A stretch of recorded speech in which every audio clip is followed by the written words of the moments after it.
Assalamualaikum warahmatullahi wabarakatuh. Video kita kali ini kita akan membahas atau mengkritisi para pecinta tasawuf.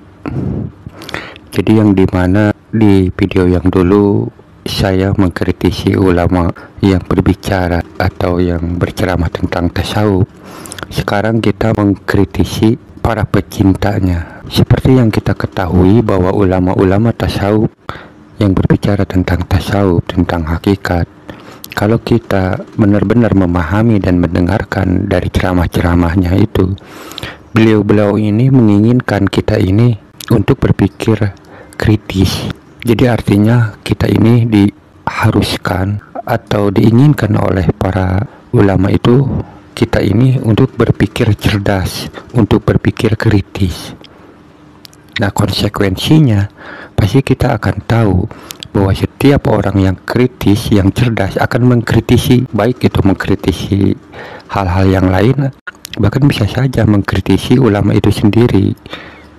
Nah, di saat saya mengkritisi ulama itu, yang jadi anehnya pengikutnya itu atau yang mengidolakan ulama itu malah menyerang balik kepada diri saya. Tetapi bagi saya sih nggak apa-apa.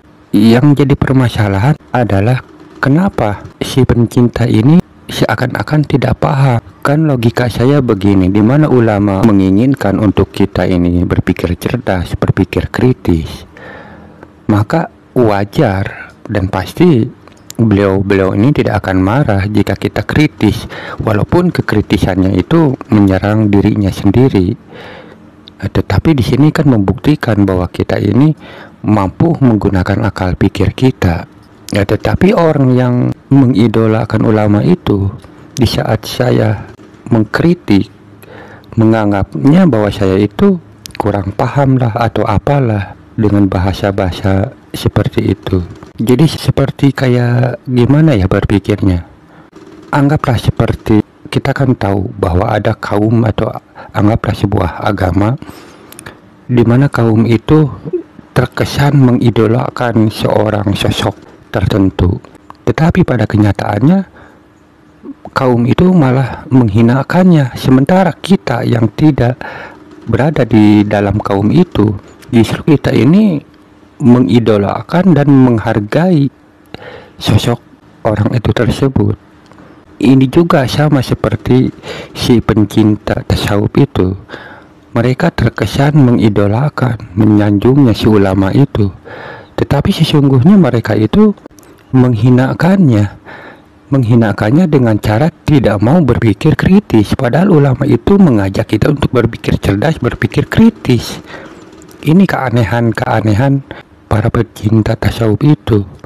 Apa bedanya kita memahami syariat hanya dengan cara percaya saja, dan kita belajar tasawuf hanya mengiyahkan, menyetujui atau mengagumi kalimat-kalimat yang disampaikan oleh ulama tasawuf itu tanpa kita berpikir kritis.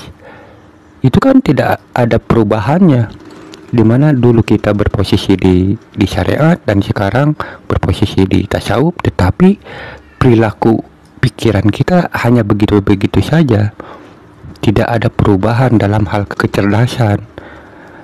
Sebenarnya kalau kita mau memahaminya, dunia tasawuf, bahwa dunia tasawuf itu memang seperti itu, mengkritisi.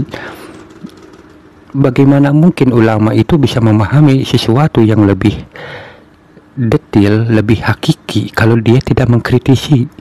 Bahkan ayat-ayat Al-Quran yang sudah jelas disampaikan oleh Allah kepada diri kita melalui Rasulullah. Orang-orang tasawuf itu, si orang sufi itu mengkritisi ayat-ayat itu. Mengkritisinya bukan untuk menyangkal, tapi untuk membuktikan kebenaran-kebenarannya. Apakah benar atau tidak? Nah, di sini pun saya mengkritisinya, bukan berarti mengkritisi itu sifatnya jelek. Kalau memang itu ada sesuatu yang jelek, ya mestinya kita lihat kejelekannya itu apakah benar jelek atau memang harus ada yang dibenahi atau bukan. Makanya para pecinta tasawuf yang gampang menjelek-jelekan atau ya seperti hal itu, mereka itu tidak mau mendengarkan dari pendapat orang lain. Kalau seumpama para pecinta tasawuf itu benar-benar mau menggunakan akal pikirnya, di saat ada yang mengkritisi itu, sebaiknya kita itu memahami lebih dulu apa yang dilontarkan oleh si pengkritik itu. Apakah memang benar keadaannya seperti itu atau bukan?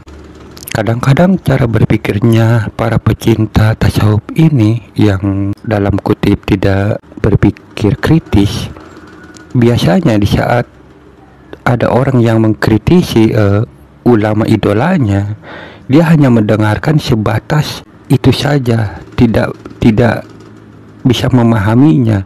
Kadang mendengarkan juga tidak secara full, hanya sebatas mendengarkan, lalu di ketika itu ada sesuatu hal yang kurang pas menurut dirinya, dia akan menstop pembahasan itu lalu berkomentar yang enggak tanpa dia memahami lebih jauh, atau dia tanpa memahami mendengarkan pembahasan itu lebih jauh. Nah, di sini adalah kelemahannya para pecinta tasawuf yang tidak mau menggunakan akal pikirnya. Kadang-kadang kan kita kalau seumpama kita sudah menyukai seseorang, lalu ada orang yang menyerang, kita mendengarkan, tetapi hati dan akal pikirnya tidak mengkosongkan, sehingga masukan yang ada di video-video itu atau dari ucapan-ucapan orang yang mengkritisi itu tidak sampai ke akalnya, hanya cukup didengarkan saja. Nah, ini bagaimana mungkin kita bisa memahami hal-hal dari orang lain, padahal pengetahuan dalam konteks tasawuf ini sangat banyak. Artinya bahwa kita ini tidak harus memahami pemahaman tasawuf itu dari satu sudut pandang saja. Kita harus bisa mau mendengarkan sudut pandang dari orang lain, kita bisa mengamatinya. Bahkan sebenarnya kalau memang kita mau menggunakan akal pikir kita, justru kita akan lebih cerdas daripada idolanya itu ataupun yang mengkritisinya. Tetapi sayangnya orang-orang yang dikatakan seperti itu ya terkesan seperti taklid kayak begitu. Kalau sudah suka dengan itu ya suka gitu aja, tidak mau melihat kelemahan-kelemahannya, bahwa sebenarnya di dalam dunia ini kan yang namanya baik buruk itu pasti selalu ada. Nah, dengan penjelasan seperti ini, sebenarnya siapa yang menjadi pecinta tasawuf yang sejati itu yang seperti apa?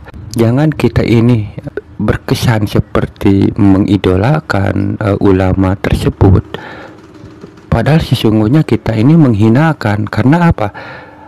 Ajakan-ajakan beliau ini tidak kita gubris, tidak kita ikutin, malah hanya cukup iya setuju seperti itu. Padahal sudah jelas orang-orang tasawuf seperti itu selalu kalimat-kalimatnya mengajak kita untuk berpikir cerdas, untuk berpikir kritis. Tetapi kita, apakah kita mau kritis? Tidak. Nah, saya dengan pengalaman atau kenyataan yang telah terjadi ini menjadi suatu ilmu bagi saya, bahwa itulah kondisi kita saat ini, dan kita harus bisa benar-benar membenahi diri tentang sesuatu apapun yang ada di hadapan kita. Jangan sampai kita ini melihat sesuatu yang buruk itu ya buruk. Sebenarnya sesuatu yang buruk, yang kelihatan buruk itu tersimpan sesuatu hal yang baik, dan begitu juga sesuatu hal yang baik tersimpan sesuatu yang buruk. Jadi kita harus bisa mengolahnya, memahaminya. Jangan kita serta-merta langsung mengambil keputusan yang akhirnya kita masuk pada sesuatu yang buruk. Ya, mudah-mudahan video ini bisa memahami apa yang telah saya ucapkan, dan mudah-mudahan kita bisa menjadi orang yang kritis. Kritis bukan hanya dalam konteks ini saja, kita harus bisa kritis terhadap kehidupan, lingkungan, ataupun kemajuan-kemajuan teknologi dan lain-lain. Dan insya Allah jika kita benar-benar mau menggunakan akal pikir kita, saya merasa yakin insya Allah di masa depan nanti jika umat Islam mau menggunakan akal pikirnya, maka kemajuan di abad-abad yang dulu yang telah dialami, kemajuannya akan kembali menjadi kemajuan umat Islam di abad yang akan datang atau di abad yang selanjutnya. Assalamualaikum warahmatullahi wabarakatuh.